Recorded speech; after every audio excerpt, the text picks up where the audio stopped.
You can't pass, it's not allowed. Says who? I was told not to let anyone through. Step aside. Didn't you hear you're not permitted? Look, I'll be back in 5 minutes. What could you have done? There was nothing you could do.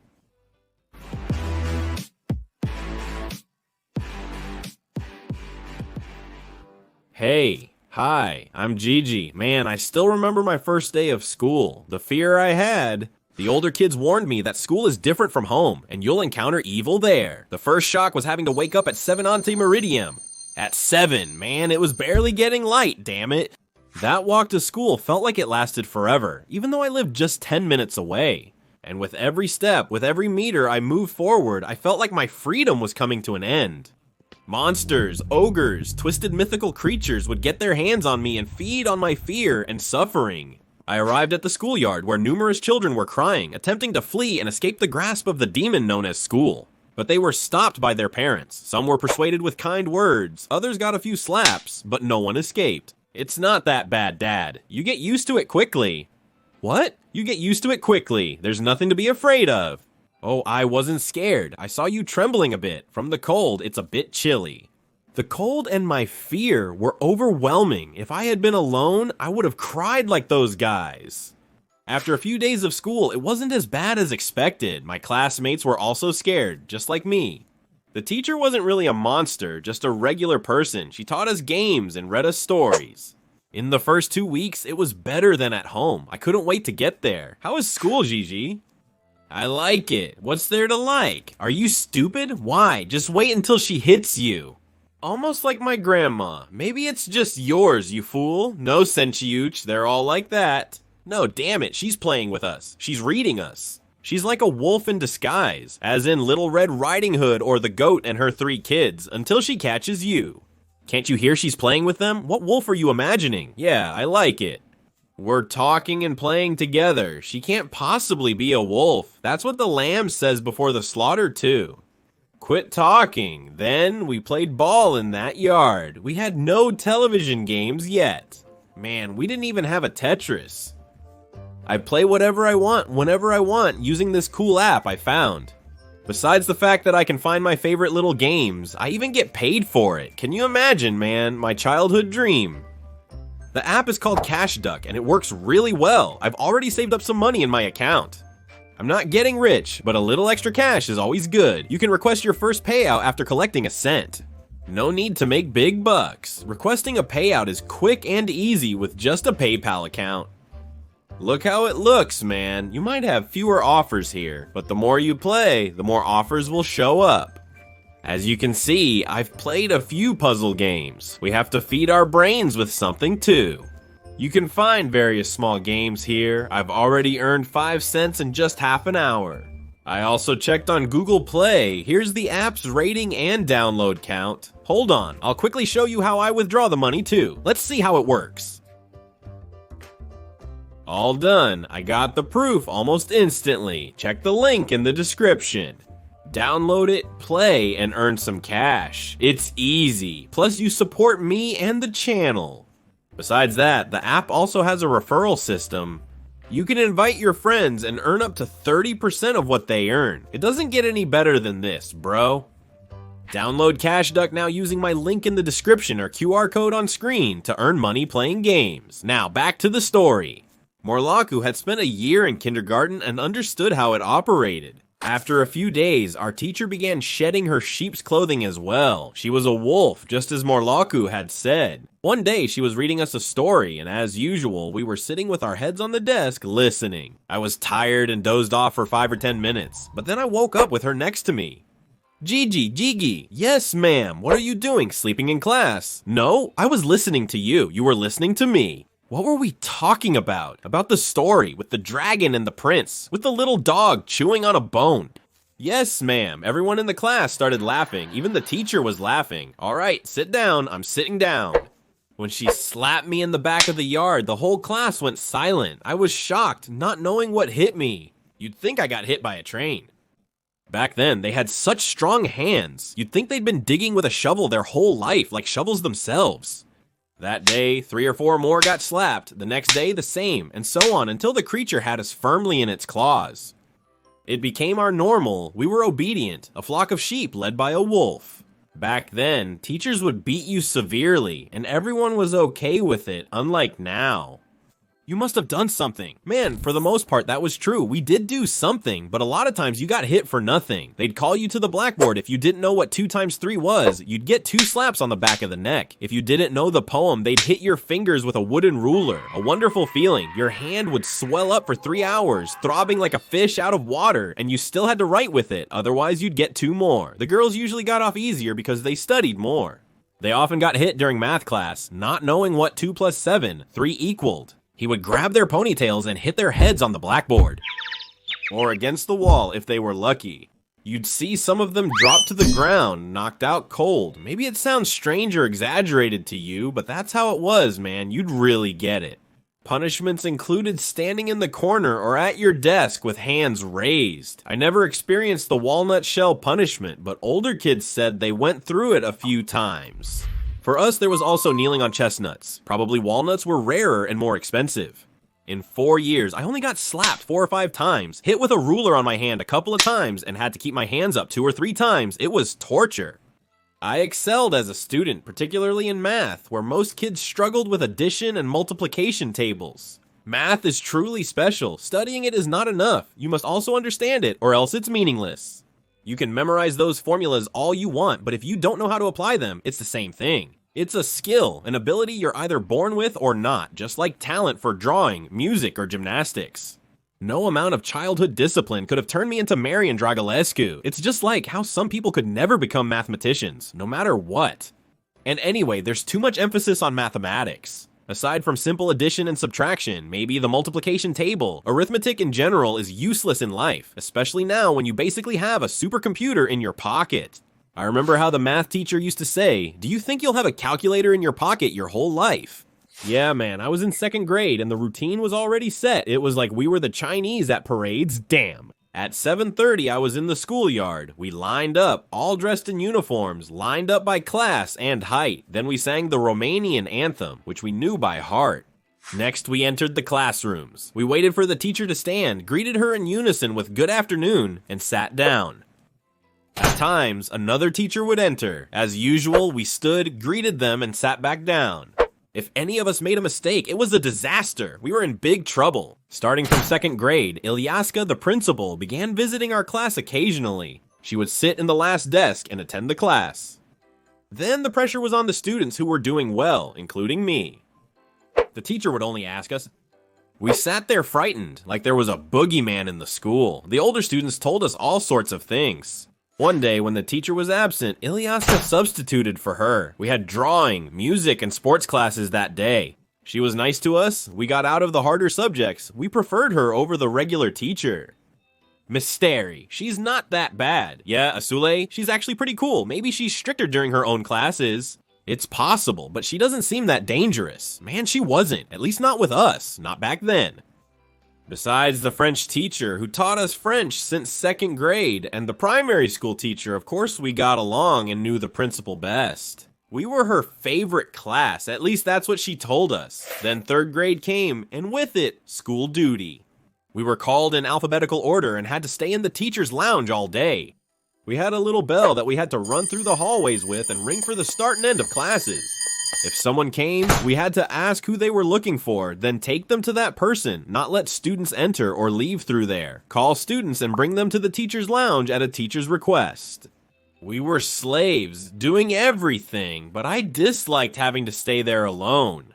And back then, we didn't have phones. You just stared at the walls like an idiot until time passed, and it passed damn slowly. Moreover, you had to stay there for 5 hours from 8 to 1. We typically got out around 12, so it was an extra hour. Most of my classmates could hardly wait for their turn. They skipped school, but I always tried to avoid going, trading with others, arriving late to first class to be sent back, doing anything to escape the torment. For me, sitting around with nothing to do and no way to pass the time is the hardest thing. It's hell for me. Plus, there were dangers too, physical dangers, especially after 11 o'clock when the 5th to 8th graders would come. They'd try to pass through there and you had to stop them. Hold on, where are you going? Who are you, man? As the hall monitor, I need to talk to someone briefly. The U-shaped school had the teacher's lounge in the center, dividing it into 2 parts. Getting to the other side was a long walk, taking 10 minutes even if you hurried. Many people would cut through the teacher's lounge, but it's not allowed. Who says so? I was told not to let anyone pass. Step aside, you're not allowed through, didn't you hear? Look, I'll be back in 5 minutes. What could you do? There was nothing you could do. But if the teacher or the professor saw you, she'd grab you by the ear too. Others would lie that they were going to talk to someone in the teacher's lounge, then they'd quickly grab you. And you'd get your ear pulled again, and so on. It wasn't any better when the bell rang. You had to run to another wing. I would run to the side where my class was, then on the way back, you'd get slapped and kicked. If you didn't run, you'd get to the other wing too late. You'd get punched by the older students, plus more ear pulling. No matter what you did, you still didn't come out well. Plus, the older ones would come around 11 and make me ring it on their side first. Both sides wanted the bell rung on their side. It was impossible to please everyone, and getting beaten up was inevitable. I followed my earlier plan and tried my best to avoid being the duty student. After my first shift, I avoided it as much as I could, but at some point I had no choice, and the teacher sent me there. It was around January, I think, so cold that even the stones were freezing. One of those old-fashioned winters, lots of snow, blizzards, freezing temperatures, the whole package. Around 8:30, I saw the cleaning lady, the head cleaning lady, not just anyone. She kept signaling to me from the door across from me. I couldn't understand her as she was waving her hands. It was like I was deaf and couldn't hear what she was saying. Then she approached me.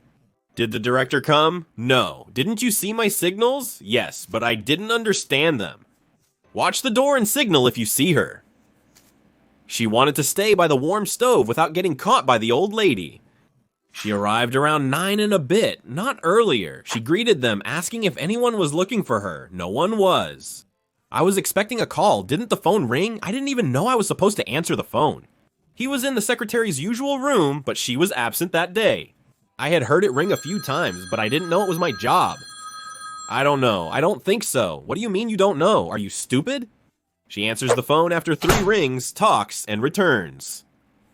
Why are you here, you clown? Are you just wasting the state's money for nothing? No, ma'am. Don't let it happen again, you imbecile. Was she a communist? She resembled Iliescu, earning her the nickname Ilyaska. She was mentally unstable and started to lose her grip on reality. Is Mrs. Constantine here? I don't know. What do you mean? What have you been doing? I don't know who she is. Are you stupid? I checked the teacher's lounge and staff room, and nobody was there. No one's there, ma'am. You fool, go find her. Tell her to come to me. You're asking me to search the entire school for a teacher I've never seen and don't know which class she teaches? What do you think of the story so far? Please like and subscribe. It's free. The answer to last time's quiz was A. Asu and Morloku. 10 comments with the correct answer are now displayed on the screen. Do you want a chance too? Pay attention to the next quiz. How many sessions did I have with Adrian? A. 9 sessions. B. 10 sessions. C. 11 sessions. Leave your answer quickly in the comments. You have 5 seconds.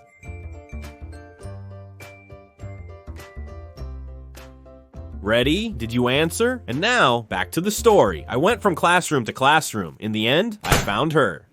Mrs. Constantine? Yes. Is someone looking for me? Principal, you're expected in the teacher's lounge. I'll come during the break. There are still 10 minutes left. I'll go back and tell them. You idiot. You're breathing air for nothing. Can't you go bring her to me? I said she's arriving during the break. With 5 minutes left, she heads to the teacher's lounge, asking me to watch the phone, relieved to be rid of her, as she was the devil incarnate. After half an hour, the phone rings, but stops before I can answer. I think to myself. I unplugged it, knowing she wouldn't go in there. That solved the problem. At 11, Centric approached me as he was leaving. He asked, "Are you staying a bit longer, Gigi?" I'll stay until 1. That long? Yeah, this crazy woman is keeping me here. Around 12:30, the guy who replaces me comes in. Alright, we'll talk at home. Should I stop by here too? Just pass by quickly so no one sees you. I'll call at the entrance and likely get kicked a few times before Ilyaska arrives. The 8th graders have tests today. What could I say? Did you hear, boy? Are you deaf too? I heard, ma'am. I need you to stay until 6 today. When I heard that, I was shocked. Until 6? Aren't they switching me at 1? No. What did I say, boy? Are you stupid? Are you deaf too? The 8th graders have a test today. I was wondering why she doesn't pick someone from another class. Why should I stay? Yeah, she was crazy. She wasn't right in the head, and I was scared of her too, so I stayed there. The minutes felt like hours. It was like I'd been there forever. Around 2 o'clock or so, she comes over to me with a half-empty plastic bottle. You go across the street and fill this up with water. There was a fountain on the street. The water was always running so it wouldn't freeze. I quickly fill it up, my hands getting wet in the freezing cold, numbing my fingers. I rush inside, hand her the bottle, and she enters the teacher's lounge with it. I head directly to the stove, my hands nearly freezing off. Damn. But she comes out right away. What are you doing there? Where's your place? I got my hands wet. Shut up, idiot. Are you talking back to me? No, ma'am. Take this. Fill it up again. And I go again and again, about 5 times. Once I even slipped on the ice. I fell and the water spilled on me. I shivered from the cold. She entered the teacher's lounge and I went to the stove. Regardless of what she said, I refused to move from there. She came out again without mentioning the stove, handing over a watering can and instructing to fill it up and water the flowers.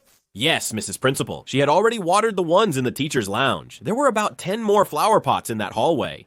I made several trips back and forth. The principal looked enraged, like a half-human, half-animal beast. Where have you been? Why did you leave your post? I went to get some water. You idiot! You moron! Do you know what happened? I was looking around. Nothing. I thought something caught fire. Who knows? 2 thugs passed by, and you were supposed to stop them. I don't know how I could have, even if I was there. There was nothing I could do. He yelled at me for 5 minutes. He really let me have it. After all that, what does he say? Are you done with the flowers? I still have some left. Get water so they don't dry out, poor things.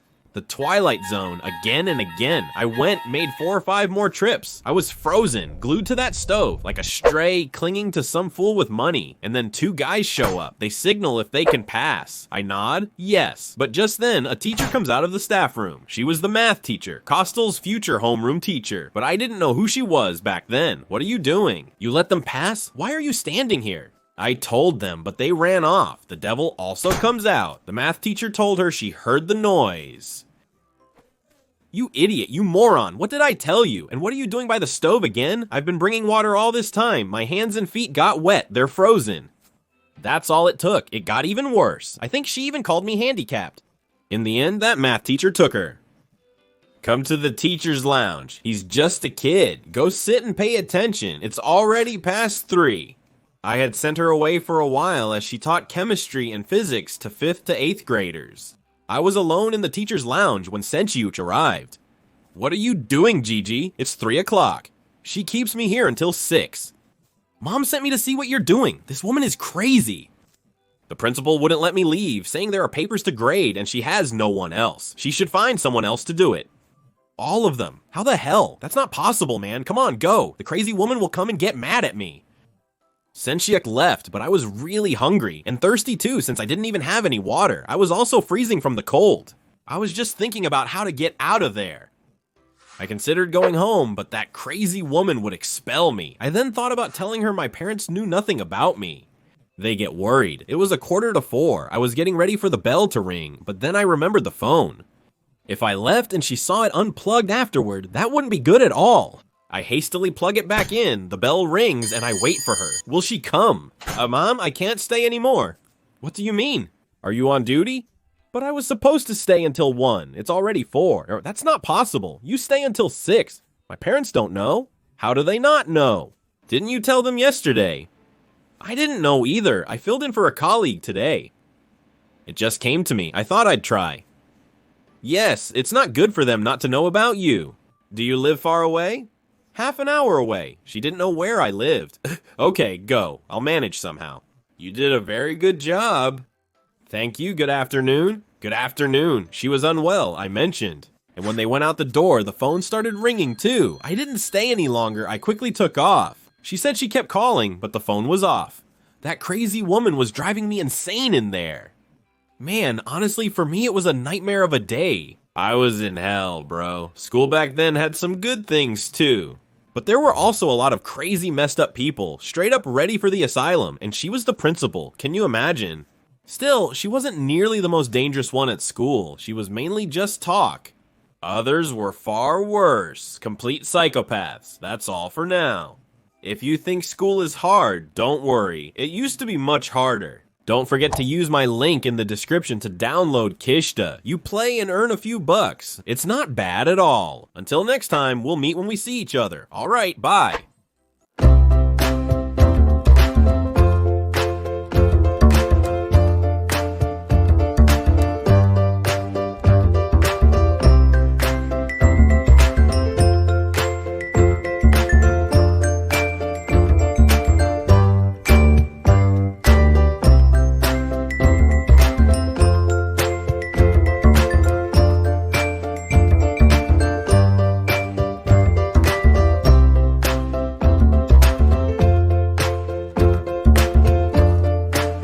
Thank you for watching.